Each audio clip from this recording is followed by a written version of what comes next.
thank you all. Thanks Sanyas, thanks Sasha, thank Rada and all the organizers for, I would say, allowing me to be part this morning in a conference which, unfortunately, as I explained to the organizers, I'm not really able to follow until the end. There are some private reasons for that. So I beg your pardon for that.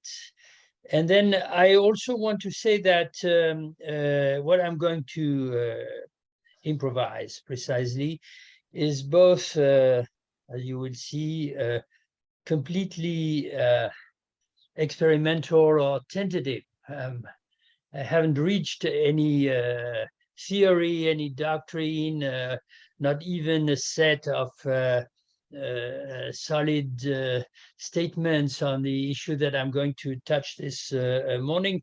It's almost exactly the opposite, although in a sense these are issues I've been, like many of us, reflecting on for quite a long time now. It's only in the last weeks, in the sense that the idea of directly confronting these two issues appeared to me as something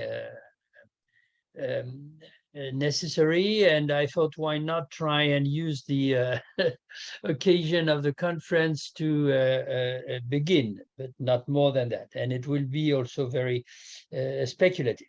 So final, very general remarks. I always make too many. When rereading my title, Translation and Federation, a European Problem, it immediately occurred to me that perhaps I should change that into its exact opposite, a non-European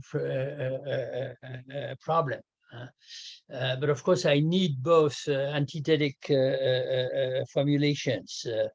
In which sense? Because, to put it simply, I, of course, and perhaps after many of you, become aware of the fact that the European point of view, focusing on the special case of Europe, however broadly we define it, and adopting inevitably, in my case, a theoretical, or as Boa would say, scientific point of view, which of course essentially derives from certain European, or more generally Western traditions, not only is severe and in a sense an illegitimate simplification and limitation, reduction of the problem, but above all, perhaps, in as much as we focus on Europe, as we consider, some of us ourselves, as European citizens, having to face or to confront in the present certain very dramatic and urgent problems regarding Europe, we even more need, in a sense, a decentering of the point of view, and a capacity, I would say, to find alternative ways of thinking and problematizing, and perhaps even also very direct resources in the examples that come to us from other continents and parts of the world. This is not only, allow me to put it like that, because some essential lessons of the post-colonial and decolonial attitudes must now urgently become applied to the immanent reflection on the European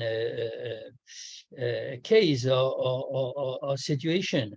But this is also more positively, perhaps, because the practice and the institution of translation that we find in Europe, and with very strict and severe, in a sense, limitations, can and must become opened and find alternatives in the completely different histories and experiences of other parts of the world.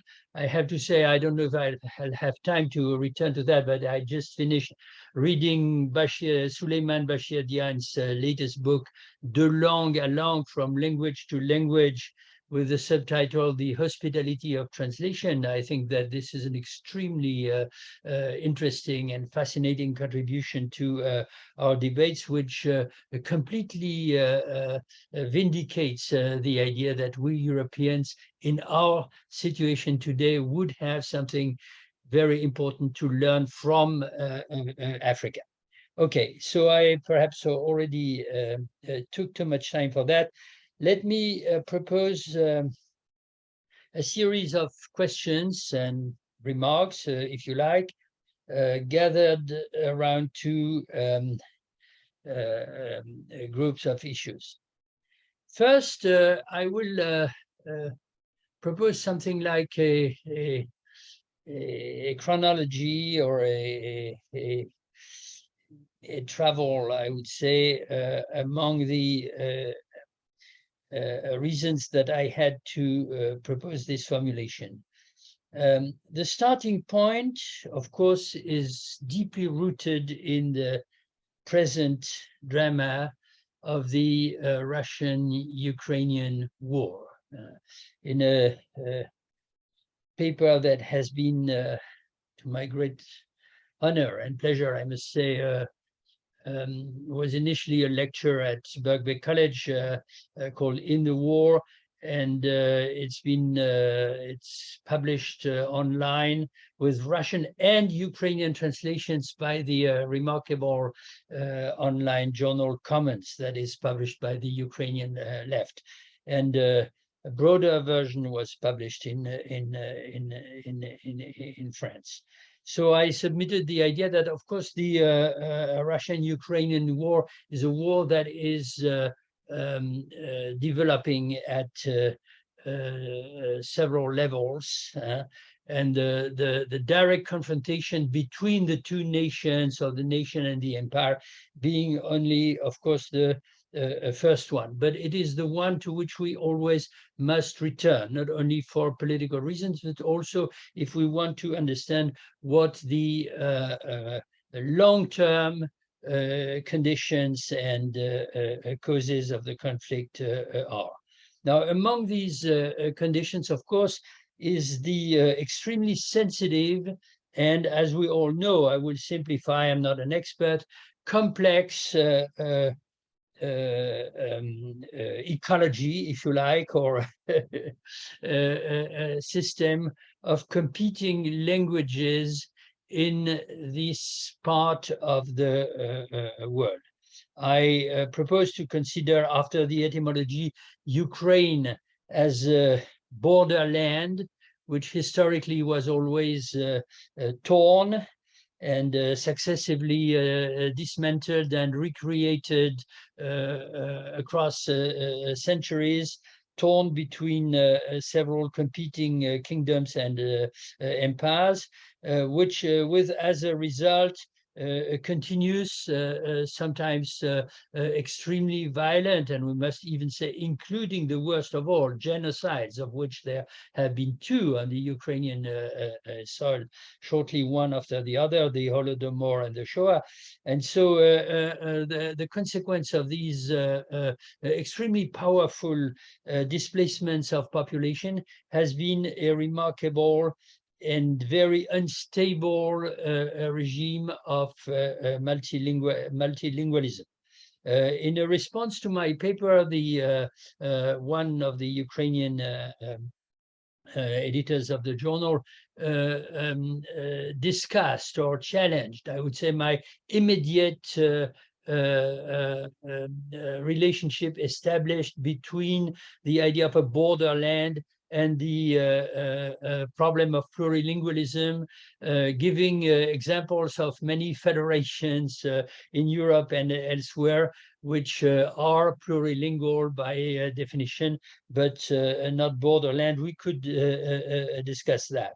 In any case, what I wanted to suggest were essentially three things. First, the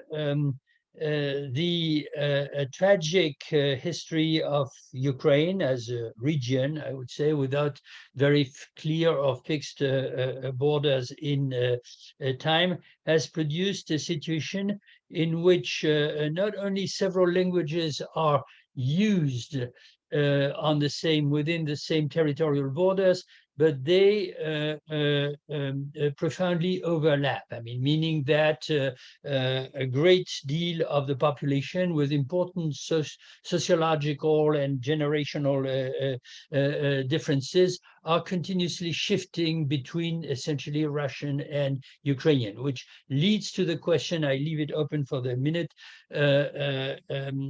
to decide in which sense Russian and Ukrainian are languages foreign to one another. But of course, this foreignness or strangeness is heavily instrumentalized by the political, and this, of course, in both sense, although in a completely dissimilar manners. The successive Russian regimes, including the Soviet Union, always presented Ukrainian, when it was within their territory, as a minoritarian language, not a great language, perhaps almost a dialect in some political sense of the term. But on the other hand, of course, they tolerated it more or less, or they subjected it to suppression, which as a result, of course, led to the opposite side, let's say the national or nationalist tradition, and this is not pejorative in my mouth, in Ukraine, to oppose policies of Ukrainization to policies of Russification when they had this possibility. And this is, in a sense, very much the case in this moment. But I added, sorry to be long, I added in my paper the following two hypotheses or conjectures. First, that what I call the war of independence, or the delayed war of independence that Ukraine is fighting in this moment, has produced, at least to some extent, a transformation of the definition of the nation itself from ethnos to demos, that is, from a purely ethnic point of view, which is inherent in every nationalism inevitably, to a more civic and patriotic point of view. And as a consequence, I see that Boaz strongly disagrees. He will say why. But as a consequence, of course, of the fact that, contrary to Putin's expectations, the Donbass is a tragic enigma, but in the rest of Ukraine, clearly the majority of Russophones rallied the side of independence and did not welcome or support the Russian invasion. So the lines of demarcation are not drawn on linguistic or ethnic lines, if you want to jump to that other terminology. But then, of course, I suggested that this situation was dubious, I mean, hypothetic, and in any case, extremely fragile. And I expressed the fear that the continuation of the war would, in fact, destroy this democratic settlement. and lead, of course, to an even a stronger identification of Russian with the enemy, the Russian language with the language of the enemy within Ukraine, and of course the processes of Russification going on the other side. So I expressed the idea essentially that democracy in Ukraine is facing a dilemma for which I would say the status of languages and the possibility of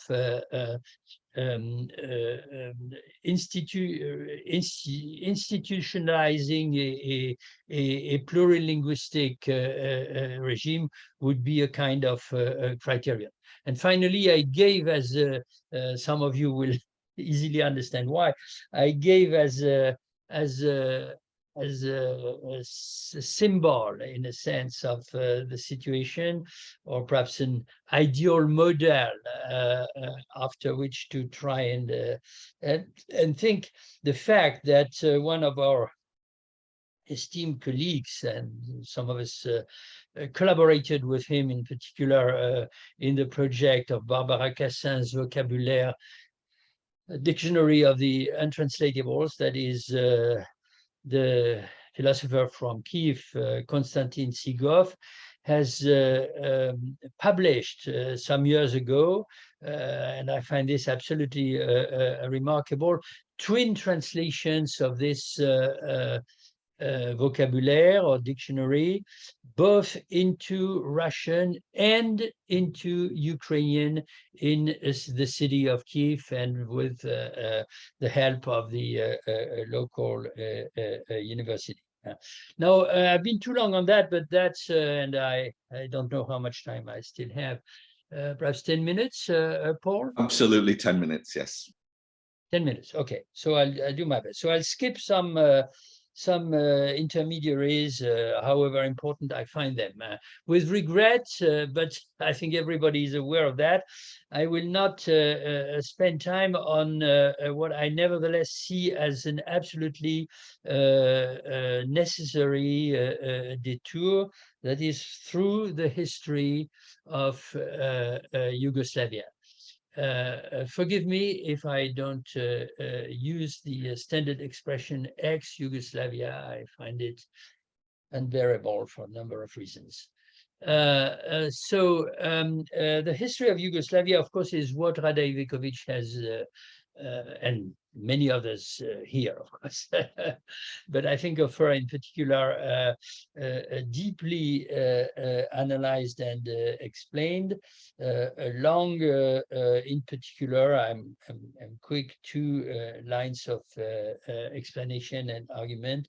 First, the remarkable complexity of the linguistic regime in Yugoslavia at the time of the federal construction or state, in as much as it did not only rely on territorial divisions or lines of demarcation, but also on personal statuses and rights, I would say. And so, of course, this may have had, I asked the question and not reply now, some theoretical roots in the remarkable elaborations of early 20th century Austro-Marxism with respect to the problem of nationalities. And so that leads to the second aspect, of course, namely what, unfortunately, we have to consider to have been the failure or the catastrophe in the etymological and also the emotional sense of the term of the Yugoslavian experience, arising from causes which are both internal and strongly external. That's a huge question. But of course, the consequence was, and I draw this from some of Rada's development, and conversations with her.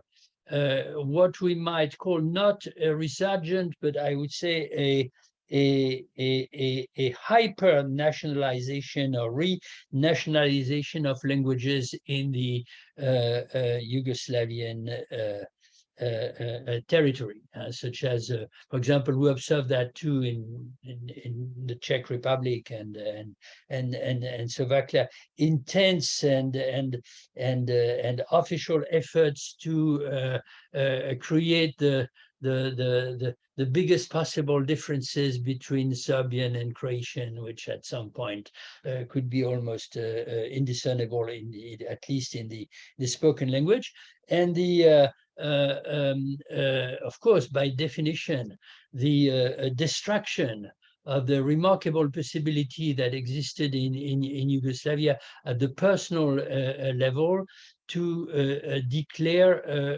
oneself not a Serb or a Croatian or a Slovene by nationality, but a Yugoslav, so that the upper level, the federal level, became a kind of additional freedom and possibility. Okay, so finally, the last point, but that's the horizon, would be, of course, how we try and expand our lessons from these current situation, plus the lessons of the past, to the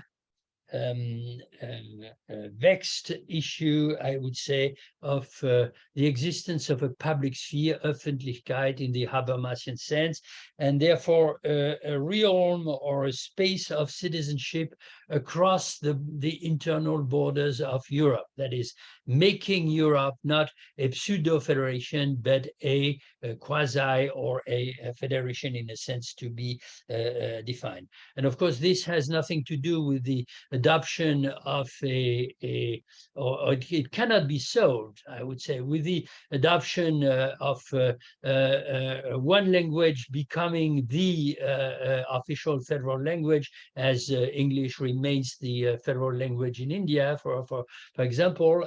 That could be, of course, English, and in as much as the UK is no longer a part of Europe, there's Ireland, of course, which I'm not going to neglect, but their relationship to English is a complex one, at least psychologically. So it would be wonderful and fun, in a sense, that Europe's common language is the language that is not the maternal language of any of its countries. This could be a remarkable federal idea. But the solution at the level of ordinary people, I would say, the citizen, is not there, and therefore it remains an enigma. Now, of course, I see now that I will not have the time to develop my second part, so I'll just give the headlines and reach a conclusion, a provisional conclusion, if you allow me. The headlines are the following. I think we need at least three great, and we are, of course, all involved in a process of rethinking, I would say, three kinds of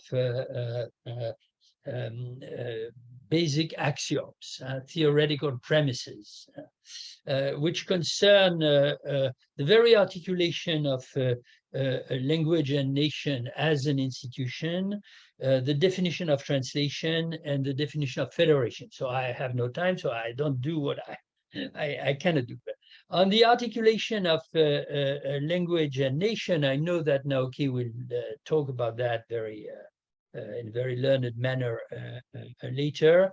I have become convinced, both by practice and also, I must say, by the devastating effects that produced on my old structuralism. The reading of Deleuze and Guattari's great chapter, Postulates of Linguistic, that there exists at different levels, of course, but an absolute circularity or institutional circularity between what we call a language and what we consider or we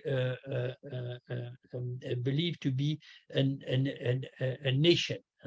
Because there are other ways of defining or establishing the sovereignty and the solidity of the nation than defining a national language. But this remains always central and decisive.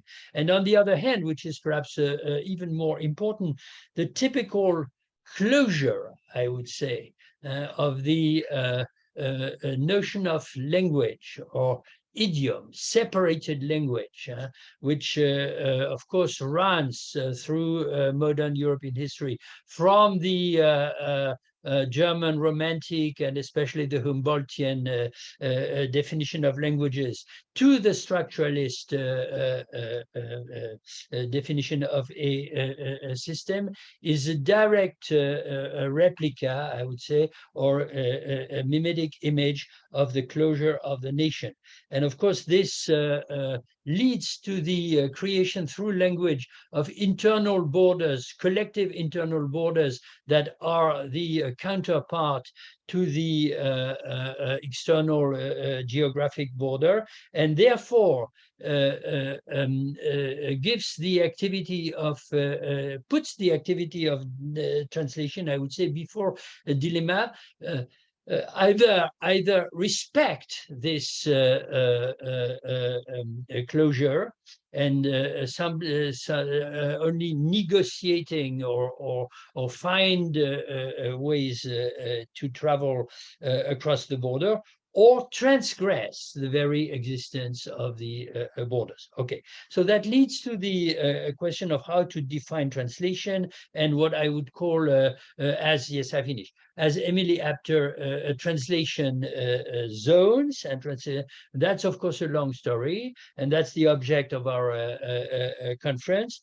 But my position increasingly is first that translation is an institution.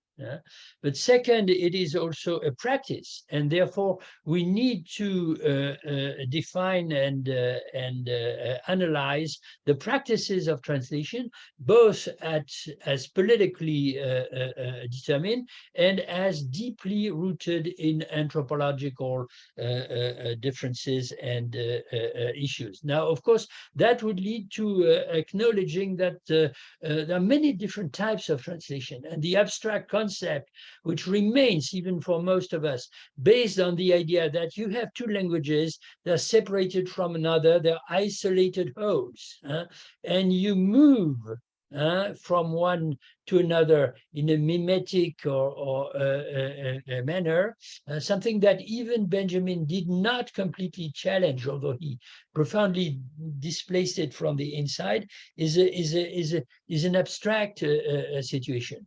The great cases of creolization, as described by Glissant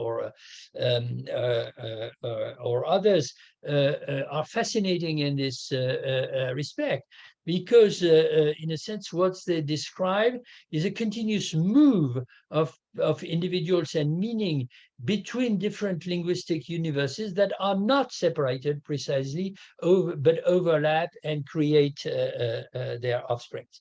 And finally, of course, there would be the problem of defining federation. So my point of view, of course, is that the federation is not purely a constitutional concept, although we must retain from the constitutional concept the essential idea that the dilemma is permanently between the state form and the federal form. And of course, what we observe mostly in the world today is the fact that the state wins, even in cases which are called federations. And on the other side, of course, we have the Proudhonian anarchist concept of federation, continuously arising, I would say, from the spontaneity of below.